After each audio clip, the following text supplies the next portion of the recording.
seen throwing the brick at a window of an LGBTQ plus bar. Hey you guys, welcome back to my channel.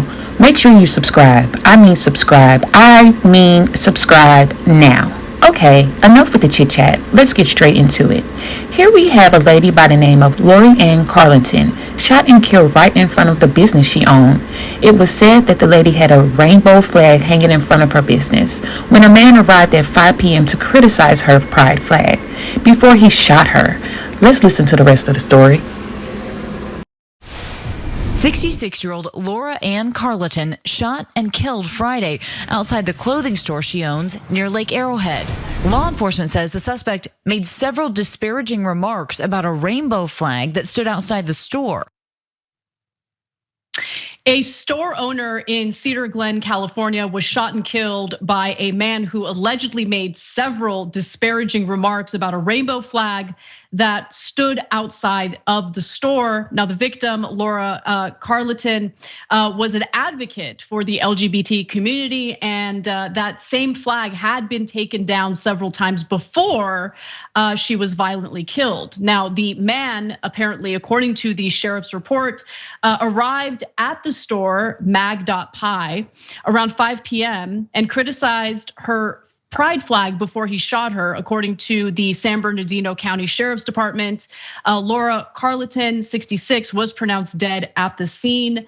And the authorities have yet to identify the gunman. However, although authorities haven't identified him, they have reported that he died following a lethal force encounter with deputies after the shooting, the sheriff's department said in a statement. They also elaborated on that a little more by saying that when authorities confronted him, he was in possession of a gun, which makes a lot of sense. He allegedly shot and killed the shop owner here. Now, Matthew Clevenger, who is of the Lake Arrowhead LGBTQ plus organization, said that she was a strong ally of the community. Carleton also helped create a culture in which the community felt accepted, but some community members tragically were still resistant, he said, and took down the pride flag multiple times. So it's just incredibly heartbreaking. You think of a state like California, deep blue state, but there's still deep bigotry among some people, and it's so extreme that they feel entitled to literally taking someone's life over, the tolerance and acceptance that she was promoting through her store. So unfortunately, this is a good example of how it started and how it ends, or how it's going. So theoretically, all this anti-LGBTQ hate began with a concern about groomers and pedophiles and protecting the children. And then, as I told you throughout, those were all lies and excuses. It was just to attack people who are LGBTQ. And now they've dropped the mask entirely and they're just murdering people for saying that they don't mind gay people existing. So is it all of them? Of course not. Is this campaign to drive hatred causing this? Yes, obviously. There weren't this many murders of people who are gay or just supporting gay people before. There are now. There's tons of acts of violence. People getting, also on top of that, people getting canceled, fired as teachers, librarians, on. And these are from the same people who say, freedom, freedom. I need to have the freedom to reject gay people, and I don't want their cake. I don't want to make a cake for them. I don't want to take pictures of them. Oh, you have a flag supporting them? Let's kill you, murder you, okay? So now, how do I know that the overall movement, or why do I say the movement overall is guilty? Well, if they showed balance and they said, look, we were concerned about some books. Look, that one's too graphic. And you can see why it's too graphic. Let's take that one out. That one goes too far in this or that. Let's take that out. But the rest of them are totally fine. No, we didn't mean that. We didn't mean like targeting actually LGBTQ people. Yeah, of course you could say gay and you could acknowledge gay parents in the schools in Florida, et cetera. If they had done that, then I'd say, guys, whoa, no, the left, you're mischaracterizing them. They just were talking about these specific books. They've shown the examples, and I can see how those books went too far. Did they do that? No, none of them. They all like ban all the books, ban everything that says about anything about LGBTQ. Oh yeah, you got a pride flag, we're gonna attack you. Look, so he happened to murder her, which is of course 10,000 times more egregious. But as Anna explained to you, several different people ripped down that flag over and over and over again. If you think the right wing in this country, or a giant section of it, is not driving absolute and utter hatred towards the LGBTQ community, you're burying your head in the sand. And these kind of murders happen, and you got to wake up to that. And it's disgusting. And yes, it's a movement that's driving it. It's not just one rando who did this. Yeah, look, I think that it is impossible to live freely and safely in a pluralistic society, a pluralistic country like the United States, when you have political parties capitalizing off of culture wars in order to drum up moral panics, to drum up fear and hatred.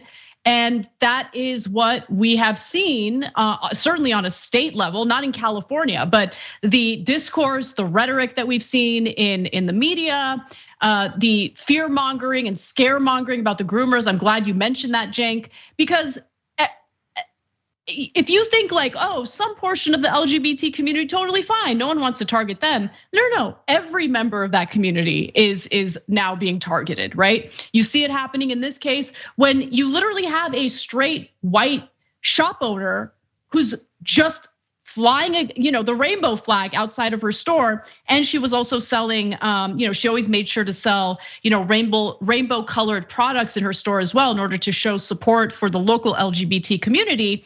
And San Bernardino, some parts of it definitely do lean a little more red. So when you think of California, it's not all blue. Some counties lean a little more red, but nonetheless, this kind of rhetoric and this kind of moral panic that we're seeing play out over and over again in right-wing media, in the way our politicians talk about, the LGBT community, that has an impact. And that unfortunately persuades some people to take matters into their own hands because they think they're doing something positive in responding to what they believe is, a dangerous or toxic element of society. In reality, they're the dangerous and toxic elements of society. People who feel entitled to literally robbing someone of their life because she happened to be supportive of this community and fly, a rainbow flag outside of her store. And literal terrorism. First of all, it's obviously based on hatred and a political ideology. They didn't have a fight over, the price he was paying on any product. No, he picked the fight because of the pride flag and then murdered her because of the pride flag. But the terrorism comes into how it terrorizes the rest of us. So one of my neighbors, a good old boy from Louisiana, he's straight, but sometimes he puts up the pride flag because he's a decent, wonderful human being. So now does he have to be worried? Do we all have to be worried that some lunatic right winger is gonna murder all of us because somebody put up a pride flag in the neighborhood? And the answer is yes. Yes, we do have to be worried about that, let alone if you're gay. So what the hell's going on here? By the way, guys, think about it this way. Can Al-Qaeda scare the LGBTQ community in this country in a similar way? No. Even if they tried, they couldn't scare people in this way because they're not surrounding us. Whereas lunatic right-wingers are surrounding us. But look, guys, they've always been here. It's not like that guy didn't exist before. What's the difference? It's the right-wing media egging it on, and the politicians like Trump, and DeSantis, go, you should hate them, It's their problem. They're the ones that are changing America. They're the ones. No, it's not the bankers, it's not the powerful, it's not the donors, it's LGBTQ folks, right? And so, look, I'm gonna add 2 layers to that problem. One is also the glorification of gun and violence culture. That's why 41% of Republicans say that it might be time for violence. And by the way, in that same poll, a huge percentage of independents and Democrats said the same thing, because our politicians and our media talks as if violence is optional. Oh, well, sometimes you have to stand up against government tyranny or the tyranny of a lovely 66-year-old lady who's just trying to be a decent human being. The daughter of Lori Ann Carlton, everyone called her Lori, about the mother she lost and the love and acceptance her mom displayed with that flag and all throughout her life. But first, CNN Josh Campbell has more on what happened. It is an international symbol of equality. The mere act of proudly displaying it leading to Lori Carlton's death. Over a flag? Come on. I mean, we've lost a lot of people in our country over our flags. and some people don't like them. 66-year-old Carlton laid outside the shop's entrance. Her life, but first CNN Josh Campbell has more on what happened. 66-year-old California businesswoman was murdered following an argument about the rainbow pride flag she displayed outside her store. In a moment, we'll speak to her daughter, the daughter of Lori Ann Carlton. Everyone called her Lori, about the mother she lost and the love and acceptance her mom displayed with that flag and all throughout her life. But first, CNN Josh Campbell has more on what happened. It is an international symbol of equality. The mere act of proudly displaying it leading to Lori Carlton's death. Over a flag? Come on. I mean, we've lost a lot of people in our country over our flags, and some people don't like them. 66-year-old Carlton was shot inside her Southern California clothing boutique Friday following a confrontation over the pride flag displayed outside the shop's entrance. This is absolutely devastating. No one should die for who they love or for standing in solidarity with love. Reaction to Carlton's death poured in on social media, including Hollywood director and friend Paul Feig, who directed films including Bridesmaids and the reboot of Ghostbusters. We are all devastated for her husband Bort and her family and the LGBTQ+ community for whom Lori was such a true ally. Governor Gavin Newsom posted, "This disgusting hate has no place in California." Carlton, a mother of 9 children, did not identify as LGBT, but advocated for everyone in the community. The organization Lake Arrowhead LGBTQ+ said in a statement, "She will be truly missed." Carlton's daughter told the New York Times the flag hanging outside the store had been removed numerous times by different people over the course of the past 2 years. Authorities say the suspect fled on foot, armed with a handgun, and was killed during an encounter with police. Detectives learned the suspect made several disparaging remarks about a rainbow flag that stood outside the store before shooting Carlton. The shooting comes as the LGBTQ community faces ongoing threats of violence and an unprecedented wave of anti-LGBTQ+ legislation in 2023, according to the Human Rights Campaign. New details just released after a deadly mass shooting at an LGBTQ nightclub in Colorado. It was so scary. I heard shots, broken glass, bodies. How? Why? You can draw a straight line to those murders from the hateful rhetoric and lies that have been spread about drag queen story hour. Police in New York are looking for this man. He's seen throwing the brick at a window of an LGBTQ+ bar in New York City. It is the 3rd time this same bar has had its windows smashed. After this video was released showing a woman getting out of a white SUV and setting a pride flag on fire in front of Little Prince restaurant in Soho, an arrest has been made. When hate is paired with a gun, the results are deadly. And when our elected leaders promote hateful rhetoric and push discriminatory policies, they foster this culture where this kind of violence is a result. Meanwhile, in this small California mountain town, members of the community are grieving the loss of the latest apparent victim of anti-LGBT hate in America. I never dreamed something like this could happen in this community. Josh, I understand police have just released some new information. Yeah, a significant update just moments ago from the San Bernardino County Sheriff. The suspect in this case has now been identified as 27-year-old Travis Ikaguchi of San Bernardino County, California. Authorities say it took some time to identify him because after he was shot and killed, he didn't have identification on his person. Now, as if we needed further proof this was an anti-LGBT act here, authorities say that at the store Friday afternoon, he tore down the flag outside of the store and was yelling, according to authorities, homophobic slurs. Carlton then confronted him. She was shot and killed. Authorities say that he fled about a mile away. He was firing upon sheriff's deputies who ultimately returned fire, shooting and killing him. Finally, it's important to note authorities say they have uncovered a significant social media presence by the suspect. He had an account on Twitter as well as an account on Gab, which of course is a platform that's popular with the far right. Authorities, Anderson, say that they found many homophobic posts on that account as well as anti-police posts. Is Lori Carlton's daughter, Ari Carlton. Ari, I'm so sorry that we're talking under these circumstances. Thank you so much for being with us. I'm so sorry for your loss. How are you holding up? I mean, well, me and my family are just trying to, take it hour by hour, trying to find some sense of normalcy and finding that that's the hardest part. Just coming to terms with the new normal without our matriarchy. I mean, your mom sounds like such an incredible lady. And her interest, I know, in fashion goes way back. I was reading she worked at Fred Siegel, like when she was just starting out. What do you want people to know about her? Well, it's a loaded question. Um, my mom and I were very close because she had such a long history in the retail industry and was such a pioneer in it. And I myself have been in the retail industry my whole life, and I owe that to her. But I think what I really just want people to know about her was just how selfless and kind and compassionate she was. She always put the needs of others ahead of her own. And, we had a really rough winter here in Southern California, and her and my father had opened up a free store next to Magpie where they gave out food and supplies to the families that were impacted by the storms here. And I think that really just goes to show what an incredible person that she was.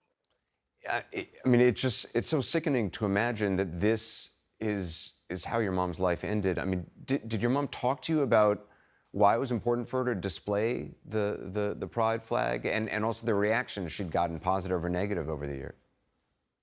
Yeah, I mean, I think for her, it was just something that was so important. And she was so fearless, and any negative reaction, she just powered through. The flags had been torn down before by different individuals, and she always went and ordered an even larger flag in response and put it up. So, um, I admire her, and I'm so proud of her, and I know that she passed standing up for something that she believed in. Had she ever been afraid for her safety? You'd said some of the pride flags she'd put up had been torn down in the past. Was she ever afraid? No. Yeah. No, she was fearless and she was confident. Um, and she wasn't afraid to stand up to anybody. I read that your mom had actually ordered a new pride flag because the old one was fading. Yeah. When we arrived home on Friday night after the incident occurred, there was a package on the doorstep. And it was a new flag, and she had told my dad that she had ordered it because the one that had been hanging had naturally faded from the sun. Wait, I'm sorry. The new flag had arrived, was waiting on your doorstep when you got home after your mom had been killed. Yes. I can't imagine what that was like, even seeing that. Yeah. It was hard and emotional. But I mean, even the store now, and she has another store down in LA, so many supporters and people that were a part of our community have gone and put up their own flags and rainbow flowers and so many things to honor her. I understand one of your friends actually reached out to you to tell you what seeing that flag at your mom's store had meant for her and her family. Yeah. I mean, we've received so many messages from people that we knew or know, strangers from around the world. But I think one of the most touching messages was from um, someone that my twin sister and I grew up here, and we would spend the summer months here, and we attended a dance camp. And me and my sister are identical twins, and this individual had an identical twin as well, and we bonded over that. And she messaged us this morning to let us know that she had driven past my mom's store a couple of weeks ago and seen the pride flag, and that gave her the courage and the push to go home and come out to her family. And that really resonated with us. And I know that's really all that my mom wanted, was for everybody here to feel safe and loved and accepted for who they were. Sorry. Well, is there anything else you want people to know or share about your mom? Yeah, I want to make sure that no matter what the circumstances were surrounding her death, that we just focus on who she was as a person, just beautiful inside and out. and that we all move forward by preaching love and acceptance and equality in her honor. I know I sure will. Well, you've had a great role model. Wow, just when I thought I heard it all, a poor lady losing her life over a flag? The man didn't like a flag in front of her business? He could have just went somewhere else. This is just crazy. You guys, leave a comment down below and let me know how you feel about this story. The world is just coming to an end.